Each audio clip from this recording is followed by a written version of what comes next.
Hello everyone and welcome back to the CDL podcast channel. In this episode today, we are going to be talking about a couple new rumored rosters we see with New York and Toronto. Some other players reportedly not getting on some teams. What should we do with the roster in Paris? And then some World Cup rosters if that were to ever happen. Going to be a little bit of a shorter episode today as we're kind of getting into the offseason and waiting for some more to happen. Going to be a little short before we hopefully dive into our Vanguard tier list. That is kind of delayed. I thought it was coming out this week, but some stuff out of our control is happening, and it's coming next week. I promise it's for a good reason why it keeps getting delayed, but you guys will see and it'll completely make sense why it's being delayed, and I really hope next week. I know I keep saying that, but I think next week is the week, and like I said, once you see what's all happening on that podcast, it'll all make sense, and I hope you guys are willing to stick with me as we work through this delay in the Vanguard tier list. I thought we were done with Vanguard, but it just keeps stringing us along. If you guys enjoy this one on YouTube, be sure to leave a like, comment, and subscribe. We are on the way to 700 subs. I know we're hitting the slow season, but I'd appreciate any support you guys could provide to keep me motivated during this kind of boring lull of time here in the off season. And if you're on the audio platforms, drop a review on there. And drop a follow on there if you're able. I greatly appreciate the support. The support on both platforms has been fantastic. Even as we get into the slow season, you can kind of tell we had a little bit of dip in interactions and views and stuff on the last podcast just because we are into that slow time and people aren't really interested in the CDL right now, but still going to get some content out there. So like I said, going to keep this one short and sweet. Going to try to keep it under around a 20-minute episode just to talk some news that's going on, a little bit of hypotheticals, and kind of gear up for next week when hopefully we can finally do that longer Vanguard tier list. First piece of news I want to talk about was a couple new rosters since the last pod that have been kind of rumored to be put together. First is New York. Looks like their roster is not completely set in stone, but is rumored to be and pretty much all set as Skies, Priesta, Hydra, and Kismet. So nothing like crazy shocking here. I feel like we kind of knew that Hydra was coming back after the whole OpTic thing fell out. We kind of figured he's on his way back. They had re-signed Kismet, so it kind of seemed like that was the route they wanted to go, was with Kismet, and then we had been hearing that Skies and Hydra have been playing Valorant together, basically all of Vanguard and everything, and have gotten really close. So we thought that Skies was going to end up on New York with Hydra. Before the whole Hydra to OpTic rumor kind of came about, before that we thought Skies 100% to New York with Hydra, so we kind of knew that this 3 was a possibility, and they obviously were looking for a flex, unless for some reason Skies was going to play flex again and not go back to a main AR that he had run basically every year apart from last year. And they get Priesta, who is really known as a very solid flex, has maybe not been as good as of late, but really from IW into World War II. I mean, I believe he had won an event in every game since World War II, starting in World War II and then on. I believe, World War II, he wins with Faze, and then in Black Ops 4, he wins with 100T. Going into MW, he won with Faze, obviously, again. And then going into Cold War, he has that crazy 4-0 comeback against Toronto Ultra. And this was the first year he hadn't won in quite some time. So, a pretty consistent winning player and has his moments where he can pop off, but maybe hasn't been as good in Cold War, and then into this year maybe had a little bit more struggles than we're used to seeing, but we know he has a high level of talent. Overall, I think this roster's okay. I feel like I still might say it's more middle of the pack though, because I think like when I look at the OpTic roster, the Faze roster, the Thieves roster, and maybe even the Minnesota and Toronto rosters, I think I like them a little more, which maybe slots in New York at 6, and I could be forgetting a couple of the rosters. I mean, I would obviously put them ahead of like a Florida and a Paris for sure. Probably London, even though we don't know their roster, and then they probably settle somewhere in the middle. Although I do think this team has a pretty high floor and a decently high ceiling, because I feel like with the team of Skies and Hydra, 2 extremely talented, Skies one of the most talented ARs, Hydra one of the most talented subs, and Kismet's always going to be making the correct plays, and he also has the ability to pop off at any moment. And Priesta, if he can get into form, I feel like Priesta is really the X factor of this team. I feel like we know Kismet's going to be solid and going to do his job very well. We know Hydra is always going to be popping off and always going to be dropping kills and slaying for the team. And we know Skies is always going to perform and he's going to put up numbers, and he's a good player.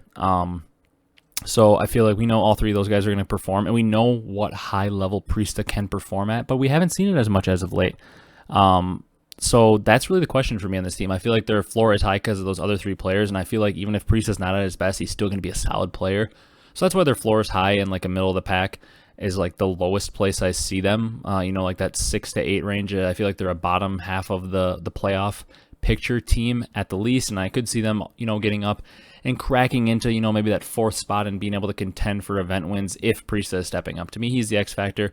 I like this team, and I think what makes it seem a little better to me than maybe I truly believe it is because of the pivot that they had to make. Like, they got rid of Krim and Clay and all those guys, and Paul X, and after making a good run to champs, and it was kind of looking a little shaky. Then all of a sudden Hydra was to OpTic, and it was like, oh my god, this team's going to be left with no one, and they're going to have to pick up scraps. But they end up still having Hydra on the roster, a top potential talent, a franchise player in this league, and Sky's another franchise type player, very talented. And then they get another talented duo in Priest and Kismet. So overall, I feel like the pivot from potentially losing Hydra and having a disastrous offseason to getting this roster is solid for New York, and I like it going forward. It's maybe not the best team in the world, like I said, but I really don't think that they're going to have any issues making it to the playoffs next year unless for some reason this game just doesn't click for them this next title, or they have more internal issues. Then the other rumored roster we saw come out is Toronto. We basically knew that Insight, Scrappy, and Kleenex were like a team of 3, and we maybe thought like Hexy was going to be there or something for them. There was a little bit where we thought maybe Afro was going to be there, but now it sounds like the rumor is Standy is headed there. I like this team a lot. Like I said, I think I maybe like it a little bit more than the New York team because I kind of see the route that they're going to make it similar to their Cold War team in a way. And just a new title. Obviously, Insight and Kleenex stay the same. Insight's that crazy, or not Insight, excuse me, I meant to say Kleenex. Kleenex is that crazy aggressive submachine gun in your face, a superstar player. I mean, if anybody doesn't think he's a superstar player, they're wrong. I mean, the aggression he provides in the map while still being so impactful is just absurd. Sometimes can maybe get a little too aggressive, but he's an incredible player. And then you've got Insight, super clutch player, steady main AR force. Scrappy, they're basically expecting him and trying to get him to be their Cammy of Cold War, their MVP caliber player. It's going to put up crazy slaying numbers. And then Standy kind of takes on that Bance role. Maybe not the leadership as much, but Standy does have kind of a more ratty, slow play style for a sub. Like a Bance does. He's not crazy speedy like Kleenex, which I don't think is the worst thing. I think having that super speedy sub like Kleenex and more of a methodical Standy behind him, that can also speed it up is very good. I feel like this is like a budget version of a Simp Abezy. Bear with me, obviously I know Simp and Abezy are probably the greatest sub duo of all time. Not probably, they are the greatest sub duo of all time, but it's kind of like that version. Kleenex is that ultra fast player that is one of the few players in the league that probably can match Abezy's pace, and then Standy's a little more methodical but can slay. Obviously, like I said, maybe not the level of a Simp and Abezy duo, but I can see the talent that this team could have. The one area I feel cautious with them on is I feel like people are really underrating the loss of Cammy on this team, and Bance, to be honest. Like Insight and Kleenex I think are both going to be fantastic. Scrappy is supposed to be a fantastic player. I fully believe he's going to be a fantastic player. I have no reason to doubt that. I mean, the guy put up crazy numbers all year in Challengers. He's very confident in himself. And when you watch him play, the talent is obviously there. He is an incredible player. I think it's going to translate well, but you can be an incredible player and still not be an MVP level player. There are a lot of incredible players out there that aren't MVP level. And Cammy in Cold War and at times in MW, not as much in Vanguard, but in those first 2 years on Toronto, looked like he could be an MVP caliber player. And plenty of people thought it. Everybody was trying to pick him up last year when he re-signed with Toronto. OpTic was trying to pick him up, and everybody wanted Cammy, and we know he's an MVP caliber player. Can Scrappy get to the level of being MVP? Because being in the MVP race means you're top 5. And that title is what people are viewing you as. So that's a pretty crazy mark. Scrappy could have an incredible year and be like a 10th best player, which would be a great year for him with 48 players in the league. To be like around the 10 range would be an incredible year. But can he hit that MVP level that they're probably going to need out of him like Cammy was for this team during Cold War?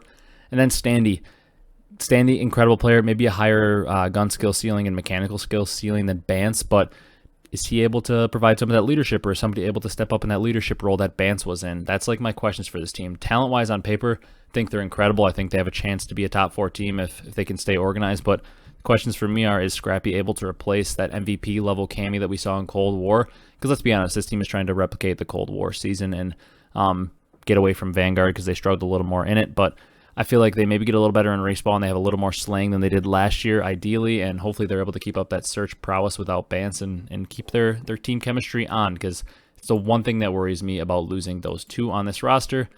Kind of going out of the team rumors, but maybe some individual player rumor. Gunless reportedly doesn't have a team as of now. He's saying like he's getting like no offers essentially based on like what the tweet that he posted sounds like. Man, it's odd because we know Gunless, and like we remember back to Gunless when he really burst onto the scene into IW with United, and they win an event, and he's arguably like the best player, one of the best players in IW. Then going into World War II, he's one of the best players in that game. Beginning of Black Ops 4 and like the last chance qualifier with his team, he was unreal and like hard carried them. Looks great there. Wins an event in Black Ops 4 as well. And then going into MW, you know, on Huntsman they win an early event and stuff, and then he gets kind of dropped in from there. It's been a little bit of a roller coaster for him. You know, he was not on any roster for the rest of NW after getting dropped or benched on Huntsman. And then you go into the Cold War season, and he gets on Surge. And individually, you know, he has an okay season, but sees no team success there. And then you head into this year on LAG, where they were, you know, not the worst team, but he has all those health issues, and he's been benched. So basically for the better part of 3 years now, since the beginning of MW when he saw success and then was benched, really since that benching, hasn't seen a lot of team success, but really has been a pretty decent player individually. And we know the crazy talent he has. It's wild that he's like gone from, you know, maybe best player in the game or up there in the best player in the game in 2 straight titles from IW to World War II, and then even for part of Black Ops 4, how crazy he was in the beginning, to now maybe not being able to find a team. I feel like the health issues really screwed him over, and he's just been put in some bad spots. Somewhat similar to like what Octane had been in for a couple years, some really bad spots, and hopefully he's able to find a team that he can bounce back with. And kind of getting to that now, something I wanted to touch on and do like a little bit of a different segment than just covering news and maybe get a little bit of interesting discussion here in the offseason is what would I do with Paris, technically the Vegas Legion now, but what would I do with their roster? And I want to keep it realistic. I'm not going to be like, yeah, you should poach this player from this team and this player and then just build a God Squad, because let's be honest, we know Paris/Vegas, they're not going to build a God Squad. They're not going to pay for it. That they've proven time and time again, they're not going to shell out a bunch of money. It's just not going to happen. So more of a maybe realistic roster that they could get. I would have said it's not realistic, you know, thinking about it, but Clayster seems like a possibility because he had a super unfortunate family situation. I'm sure you guys saw that on Twitter. His sister passed away. So obviously don't want to really get into that situation too much because that's a heartbreaking situation. I have one sibling, a sister, and I cannot imagine the pain he's going through. So that is awful to hear. So hopefully everything is good with Clay.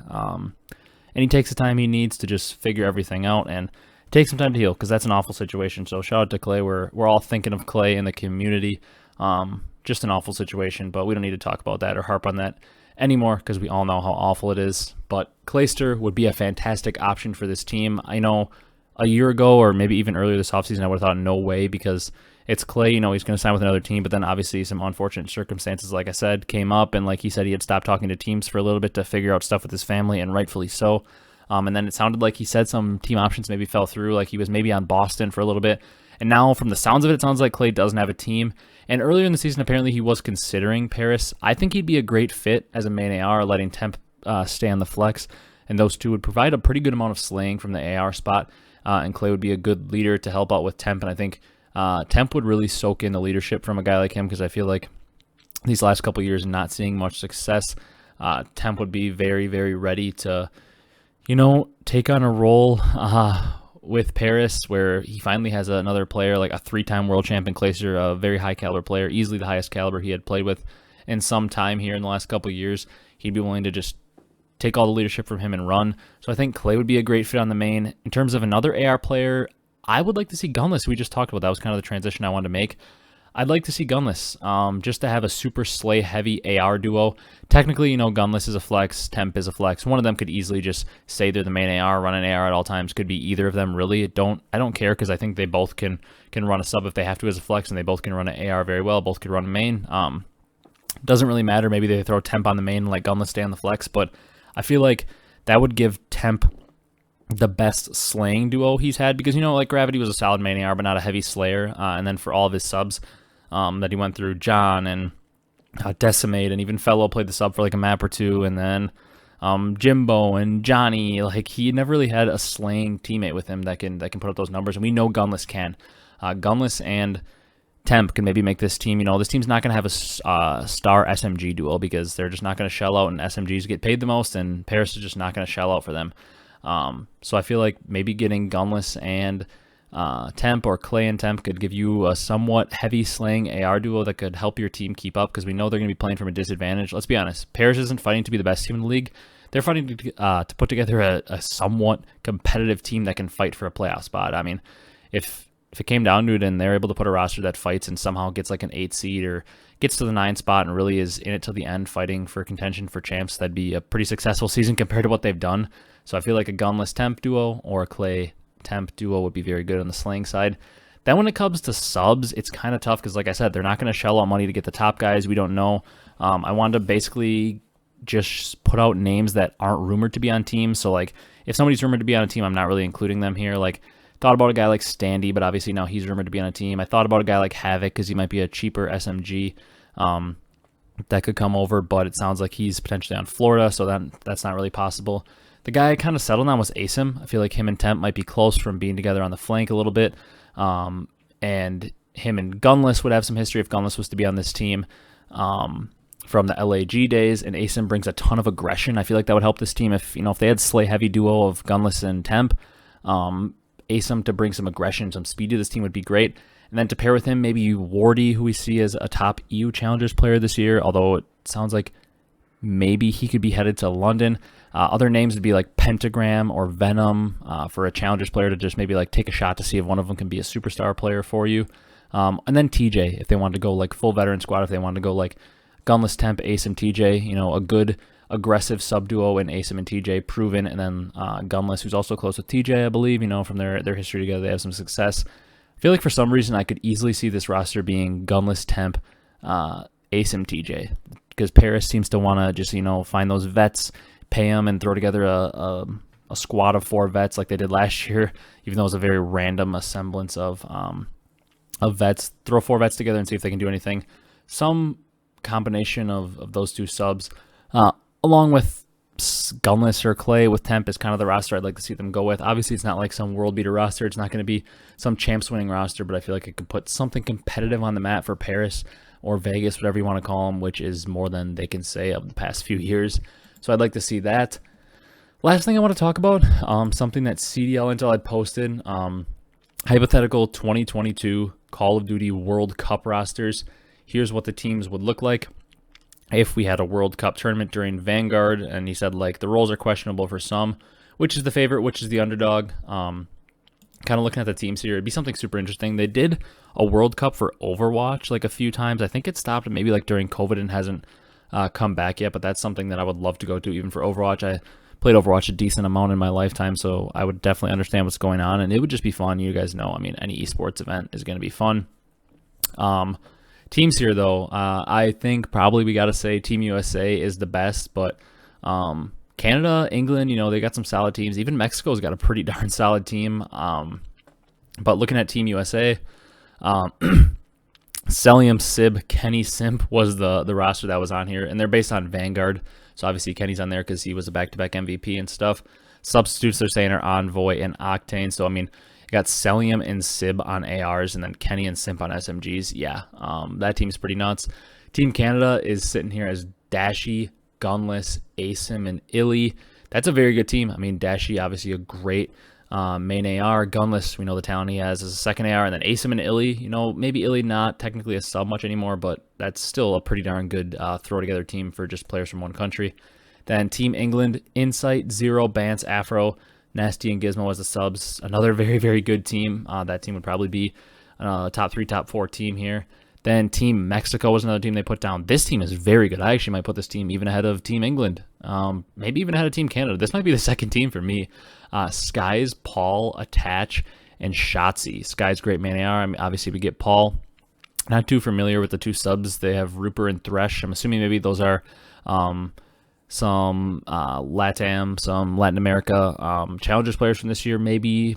I'm sorry if that's wrong. I don't really know. I'm not familiar with those names. But Skies, Paul, Attach, and Shotzzy. Obviously, Attach not playing SMG anymore, but we know he can. Shotzzy, obviously, incredible MVP candidate. And then Skies and Paul. That's a really good team. That Team Mexico is solid. Between those top 4 I just named at the top of this sheet, that would be a pretty crazy group to see. Would be really fun to watch. Team France has Brezzy, Cobra, Depa, and Hydra. I'm not too familiar with Depa or Cobra. I'm assuming they're challenger players, but obviously Brezzy we've seen in the league before, very good player. And then Hydra. That team would be interesting. Got a couple, either a former pro and a current pro in Hydra, and then some challengers players. Team Spain, Super Lucky, Journey, and Vickle with sub Real, who's Minnesota Rocker sub, and then Eric Boom, who I have heard this year. I think he's a pretty good challengers player. This team's also pretty interesting. I think could be a potential upset underdog sleeper team because Super, Lucky, Journey, obviously, like these are guys like Lucky and Journey, especially we've seen on like the old Heretics team that are very good players. And then Vickle is one of the up and coming SMGs rumored to potentially be on Florida. That'd be a team to look out for with the chemistry to be an upset team. Scotland, a couple familiar names on the ARs here, Shawnee and Cammy, and then Kells and Furious. Not too familiar with them. I believe Furious is a pretty good challengers player if I remember correctly, but Shawnee and Cammy, obviously, you know, with a guy like Cammy, an MVP candidate, this team could maybe cause some noise. Shawnee, Mr. Fundamentals, construction man from MW on Ramaza, and then Australia, they got a guy named Cronus, then Limax, Jazin, and Pred. I might have butchered those names. Obviously, we know Pred, Mr. Rookie of the Year. Substitutes look so weird to see Shox and Fida down there. They've been around for ages, you know. If you guys are kind of OGs to the community like me, you remember the Dens, Fida, Shox, and I was going to say Luca, but it's not Luca. I can't remember the last player on the team. If you guys are listening still at this point, comment down below. Who was the final player on the team? I don't want to look it up, and I can't remember who it was. It was Dens, Shox, Fida, and I was going to say Metals, but that's not it either. Man, I can't remember. If you guys remember, comment down below. Who was the fourth in that Mind Freak team? Shox, Fida, Dens, and somebody else. I can't remember who it is. But that Australia team's also interesting because obviously they have Pred on it. So each of these teams, like between like Cammy and Pred and Hydra on those other teams, like they have a takeover potential player. I feel like Team USA has got to be the favorite, but teams like Team Canada, England, Mexico, even that Spain team, a little bit of a sleeper. Like this would be fun. I wish they would do a Call of Duty World Cup. Maybe as the scene gets a little bigger and we do get more representation from a lot more international countries rather than just like, you know, it's mainly focused in like USA, Canada, England, some of Europe, but I feel like those are like really the main three. The UK, Canada, and USA seem to have the most extremely high concentration of players, although like we're seeing a lot of like Latin America and Australia has been, you know, seeing an uptick. We saw Hydra come from France recently. I've seen an uptick in players, and I hope we continue to see more from more and more countries because a potential Call of Duty World Cup would be absolutely crazy. And, you know, it's great for the growth of the league to see people popping up from all different countries that are nasty, like guys like Hydra and Cammy who came out of Scotland, and maybe we hadn't really seen many players, or Hydra from France, Cammy from Scotland. Haven't seen that many players like that come out from a lot of different countries. So that would be really awesome to see, and I really hope we do get to see a World Cup like that at some point. But that's going to do it for this episode. I know I kind of baited you guys this week with saying we were going to do the Vanguard tier list because I really thought 100% we were going to be able to do it this week. Like I said, if it doesn't happen next week, I'll be shook and I'll just finally give you guys an update on what's going on. But we're waiting on just one more thing to be able to do that. I know it seems like, hey, just do the tier list. It's not that hard. I know I could do it myself, but you know, we're waiting on one thing. I think you guys might know what it is. It's a little bit of a teaser, but we're waiting on one thing. Hopefully going to be able to do that next week. I promise you, it's out of my control. If I could make it happen right away, I would do it because you guys know I love this tier list and ranking players. So definitely going to try and get that out next week. I will be absolutely shocked, like I said, if we're not able to. But hopefully, Vanguard tier list of the players that finished out the season. We'll say the 48 players that were on the rosters at the end of the season, with a nice little twist compared to what we've been doing lately. On the tier list next week. So hopefully that's the case. That's going to do it for this one. I really hope you guys enjoyed in this dead zone of the CDL season. Drop a sub if you're listening and you enjoyed. I'd really appreciate it. Like I said, we're in the dead time just trying to get some content out to you guys that are still enjoying it and still want to listen to some CDL content, even if it's a rather short podcast like this one, under 30 minutes. If you guys are on the audio platforms, be sure to drop a follow, drop a 5-star review. Drop a comment down below. Like I said, who was the fourth player in that Mind Freak team? Why can't I remember it? Drop a comment. Drop your thoughts on the NYSL and Toronto rosters, and what you think Paris's roster should be. Obviously realistic, like they can't just have Faze's roster or something. Like keep it realistic for what you think Paris should do, and that's going to do it for this one. I will see you guys in the next week with hopefully, finally, I'm not lying to you again, and we have the Vanguard tier list. So thank you guys so much for watching, and we'll see you in the next one.